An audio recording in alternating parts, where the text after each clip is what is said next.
ครับสวัสดีครับวันนี้ผมจะมานำเสนอของแปลกใหม่นะครับยามาฮ่าวิโอนะครับติดพ่วงครับเรามาอยู่ในป่านะครับนี่แหละครับทรงแบบนี้แหละติดข้างขวานะครับ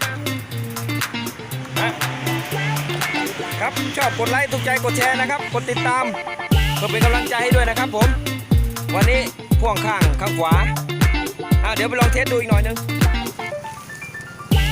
นี่ไปเลยปึ๊ด